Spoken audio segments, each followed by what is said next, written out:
बड़ी मजेदार। ठीक है, जैसे बोलूंगा वैसे ही बोलना है। इमली की चटनी बड़ी मजेदार, इमली की चटनी बड़ी मजेदार, इमली की चटनी बड़ी मजेदार, इमली की चटनी बड़ी मजेदार, इमली की चटनी बड़ी मजेदार, इमली की चटनी बड़ी मजेदार, इमली की चटनी बड़ी मजेदार। आइस ताली बजाइए अपनी।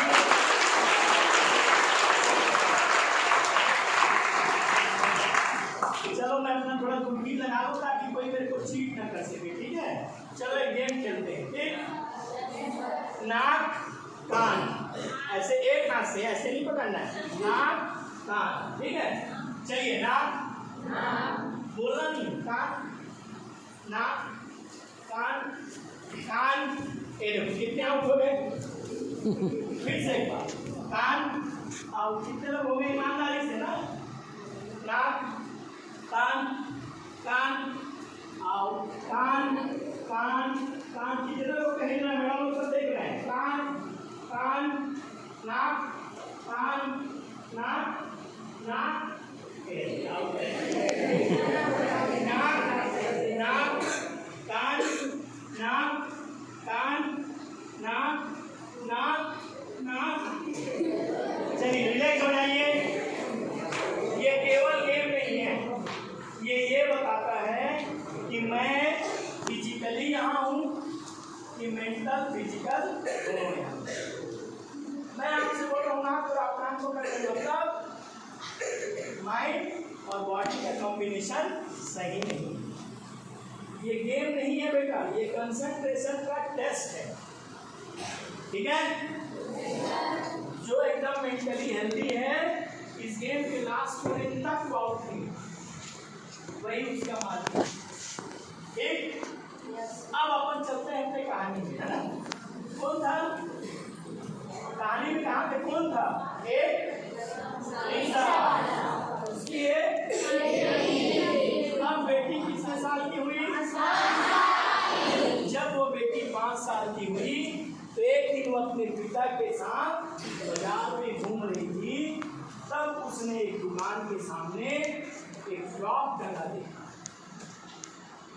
उस बच्ची ने अपने पिताजी से कहा, पापा मुझे ये फ्रॉक चाहिए। पिता ने जब दुकानदार से पूछा तो दुकानदार ने कहा इस फ्रॉक की कीमत 500 रुपये। एक रिक्शा चलाने वाला जो 10 रुपये 20 रुपये कमाता हो, रोज का 100 रुपये कमाता हो, उसके लिए 500 रुपये। उस पिता ने अपने शरीर के इलाज के लिए 200 रुपये अलग से रखे थे। उस सब पैसे को जोड़कर उसने अपनी बिटिया रानी के लिए उस फ्रॉक को खरीदी। और जो उस बिटिया रानी ने उस फ्रॉक को पहना और जब वो मुस्काई तो उसके पिता को लगा कि दुनिया का सबसे बड़ा राजा। समय चलता गया, बिटिया भी बहुत अच्छी थी, खूब मन लगा के पढ़े, 10th में टॉप, 12th में टॉप। उस बच्ची का मन डॉक्टर बनने का, लेकिन एक गरीब पिता अपनी बेटी को कैसे डॉक्टर बनाए, लेकिन अपनी बेटी की इच्छा को देखकर उस पिता ने अपने मन को मान लिया और वो अपनी बेटी को डॉक्टर बनाने के लिए, चूंकि उसकी बेटी पढ़ने में बहुत अच्छी थी, उसे गवर्नमेंट कॉलेज मिला। फिर भी फीस तो देना, 10 नहीं तो 4 लाख तो देना है ना। लेकिन एक रिक्शा चलाने वाले के लिए वो 4 लाख भी बहुत था। हर बार उसके पिताजी कभी अपने सामान बेचते, कभी और जुगत लगाते, ऐसे करते करते उन्होंने अपनी बेटी के 3 साल 3.5 साल की पढ़ाई पूरी कराई। अब 4थे साल बेटी आई तो अपने हाथ में एक लिफाफा लेकर, उस लिफाफा में अंतिम किस्त के 40,000 रुपये फीस देने का नोटिस कॉलेज ने दिया।